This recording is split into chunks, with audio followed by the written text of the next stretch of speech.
कक्षा सप्तम भूगोल प्रथम अध्याय है। पहला अध्याय है पृथ्वी की आंतरिक संरचना। हमारी पृथ्वी जिस पर हम रहते हैं, ऊपर से ये ठंडी ठोस कठोर दिखाई देती है, किंतु लगभग 5 अरब वर्ष पहले हमारे सौर मंडल की उत्पत्ति हुई। सौर मंडल में 8 ग्रह होते हैं। इन 8 ग्रहों में से पृथ्वी भी एक ग्रह है। उत्पत्ति के समय पृथ्वी गर्म गैसों और धूल के कणों से बनी आग के दहकते हुए गोले के समान थी। करोड़ों वर्ष बाद पृथ्वी का वायुमंडल बना, घनघोर वर्षा हुई और धीरे धीरे पृथ्वी की ऊपरी परत ठंडी हुई, किंतु आज भी पृथ्वी अंदर से गर्म है। पृथ्वी की जहाँ तक आंतरिक रचना का सवाल है, उसकी तुलना प्याज से की जा सकती है। प्याज की तरह पृथ्वी में कई परतें होती हैं जो भिन्न भिन्न मोटाई की होती हैं। सबसे ऊपरी भाग, इसे हम भूपर्पटी कहते हैं, और दूसरा भाग मेंटल। किंतु मेंटल के भी 2 भाग होते हैं, ऊपरी मेंटल और निचला मेंटल। उसके बाद सबसे अंदर की जो परत है उसे क्रोड बोलते हैं। क्रोड के भी 2 भाग होते हैं, एक आंतरिक क्रोड और एक बाह्य क्रोड। आपने देखा है कि हमारी पृथ्वी अंदर से मुख्य रूप से 3 परतों में विभाजित है, भूपर्पटी, मेंटल और क्रोड। तो भूपर्पटी क्या है? पृथ्वी की सबसे ऊपरी परत को भूपर्पटी कहते हैं। यह पृथ्वी की सबसे पतली ठोस परत है। भूपर्पटी की मोटाई विभिन्न स्थानों पर भिन्न भिन्न होती है। जैसे समुद्र की तलहटी का निर्माण करने वाली भूपर्पटी 4 से 7 किलोमीटर मोटी, और महाद्वीपों की भूपर्पटी औसत रूप से 35 किलोमीटर तक होती है, और पर्वतों के नीचे तो इसकी मोटाई 70 किलोमीटर तक भी है। चट्टानें और मिट्टियाँ इस भूपर्पटी की सबसे ऊपरी परत का निर्माण करती हैं। सिलिका और एल्यूमिनियम पदार्थों की इसमें अधिकता पाई जाती है, इस कारण इसको सियाल भी कहते हैं। अब आइए मेंटल। भूपर्पटी के नीचे बहुत अधिक मोटाई इसकी पाई जाती है, जिसे मेंटल कहते हैं। लगभग 2900 किलोमीटर की गहराई तक ये भूपर्पटी के नीचे मेंटल पाया जाता है। मेंटल में चट्टानें पिघली अवस्था में पाई जाती हैं। मेंटल का ऊपरी भाग दुर्बलता मंडल कहलाता है, और इसका विस्तार लगभग 400 किलोमीटर गहराई तक है। इसमें ज्वालामुखी विस्फोट के समय जो लावा धरातल पर आता है, उसका स्रोत दुर्बलता मंडल ही है। मेंटल का ऊपरी 700 किलोमीटर तक का भाग ऊपरी मेंटल और शेष निचला भाग निचला मेंटल कहलाता है। इसमें सिलिका और मैग्नीशियम पदार्थों की अधिकता पाई जाती है, इसलिए इसको सीमा भी कहा जाता है। आइए क्रोड की बात करते हैं। पृथ्वी का सबसे भीतरी भाग क्रोड है। क्रोड और मेंटल की सीमा 2900 किलोमीटर गहराई पर है। क्रोड पृथ्वी 2 भागों में विभाजित है, बाह्य क्रोड और आंतरिक क्रोड। बाह्य क्रोड तरल अवस्था में है, जबकि आंतरिक क्रोड ठोस अवस्था में। क्रोड भारी पदार्थों, मुख्यतः लोहे और निकेल से बना है, इसलिए इसे निफे भी कहते हैं। और अगली चीज़ है इससे संबंधित सेल। सेल या चट्टान खनिजों के मिश्रण से बना पदार्थ है। विभिन्न आकृतियों, आकारों और रंगों में पाए जाते हैं। ये पत्थर की तरह कठोर और मिट्टी व रेत की तरह मुलायम भी हो सकते हैं। घर में सिलबट्टे का हम प्रयोग करते हैं मसाला पीसने के लिए। वह पत्थर का है। स्लेट पर जिसमें हमने लिखा है वह भी पत्थर की है। और जिस भूमि पर हम खेती करते हैं ये सभी शैल चट्टानों के अलग अलग प्रकार हैं। निर्माण के आधार पर शैल 3 प्रकार के होते हैं। पहला आग्नेय शैल, दूसरा अवसादी शैल और तीसरा रूपांतरित शैल।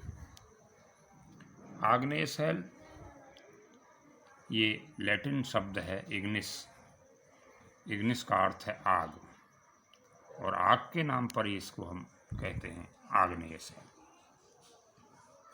चित्र में आप देख रहे हैं उड़ती हुई राख और धुआं जैसा पदार्थ निकलता दिखाई पड़ रहा है।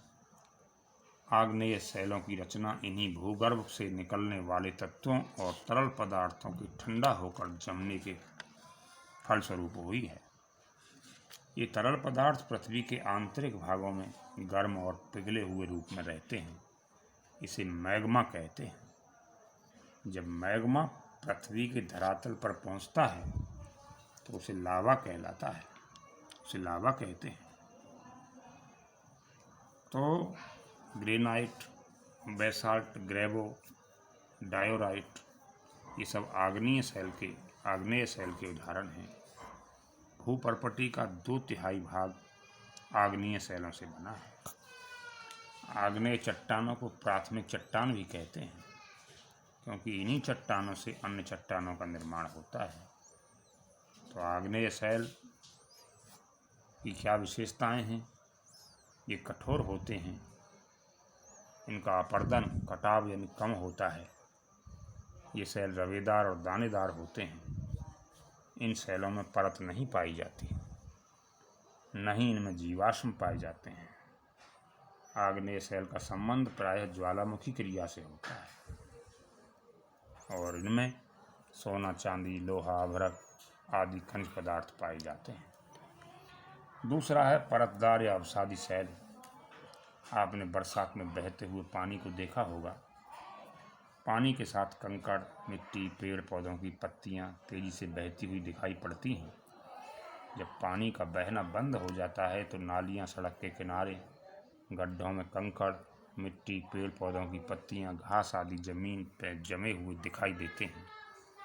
इस प्रकार परतदार शैलों का निर्माण अवसादों या मलबा जमा होने के कारण होता है।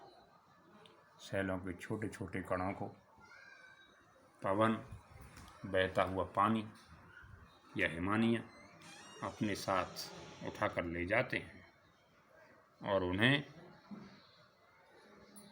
भूभाग पर परतों में जमा करते हैं। इन जमी परतों की मोटाई हजारों मीटर होती है। धरातल के 3/4 भाग में परतदार शैल पाई जाती हैं। लोवस का जवाब वायु निर्मित परतदार चट्टान का सबसे प्रमुख उदाहरण है, जिसे हम भारत का पहरेदार हिमालय कहते हैं। वो परतदार चट्टान ही है।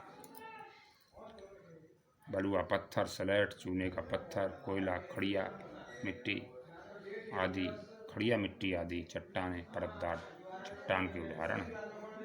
इनकी क्या विशेषताएं हैं, ये ध्यान देने की बात है। परतदार शैल का निर्माण चट्टान चूर्ण या जीवाश्म अवशेषों से वनस्पतियों के एकत्रीकरण से होता है।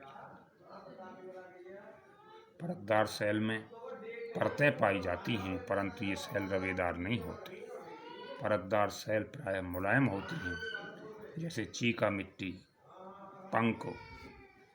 कुछ चट्टानें कड़ी भी होती हैं, जैसे बलुआ पत्थर।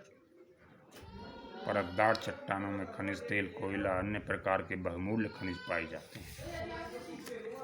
तीसरा प्रकार है आपका रूपांतरित शैल। जैसा कि शब्द है रूपांतरित, रूपांतरण से बना है। रूपांतरित शैल, जैसा कि शब्द रूपांतरण से पता चलता है कि ये चट्टानें अन्य चट्टानों के रूप परिवर्तन से निर्मित होती हैं। परतदार शैल या आग्नेय शैल में भी दाब और ताप द्वारा परिवर्तन के फलस्वरूप रूपांतरित शैल का निर्माण होता है। रूपांतरण की क्रिया के दौरान चट्टान का संगठन तथा रूप रंग बदल जाता है, परंतु चट्टान में किसी प्रकार का विघटन या वियोजन नहीं होता। उदाहरण के लिए कच्ची मिट्टी से ईंट बनाना, ये रूपांतरित सेल का ही एक उदाहरण है। उदाहरण के लिए हम कह रहे थे कच्ची मिट्टी से ईंट का बनना एक रूपांतरित सेल का ही उदाहरण है। ऐसे ही जैसे मूल चट्टान है आपकी ग्रेनाइट और उससे रूपांतरित चट्टान बनती है नीस, और बालुका पत्थर से क्वार्टजाइट, चूना पत्थर से संगमरमर का बनना, ये रूपांतरित चट्टान का उदाहरण है, रूपांतरित सेल का उदाहरण है। कोयला से ग्रेफाइट बनना, हीरा बनना, ये भी रूपांतरित सेल का उदाहरण है। विश्व के जो 7 आश्चर्य हैं उन्हीं में एक आगरे का ताजमहल है जो सफ़ेद संगमरमर से बना हुआ है। इस प्रकार रूपांतरित सेल ताप और दाब के द्वारा बनती है। इन चट्टानों में कठोरता अधिक होती है जिससे चट्टान जल्दी नहीं टूटती। ये चट्टानें मूल्यवान पत्थर संगमरमर से लेकर हीरा, नीलम, मणिक जैसे रत्न प्रदान करते हैं। आज इस अध्याय का एक बार अध्ययन करके कुछ इसके प्रश्न हैं संबंधित, उन प्रश्नों के जवाब आप ढूंढेंगे। कोई कठिनाई होगी पूछ लेंगे।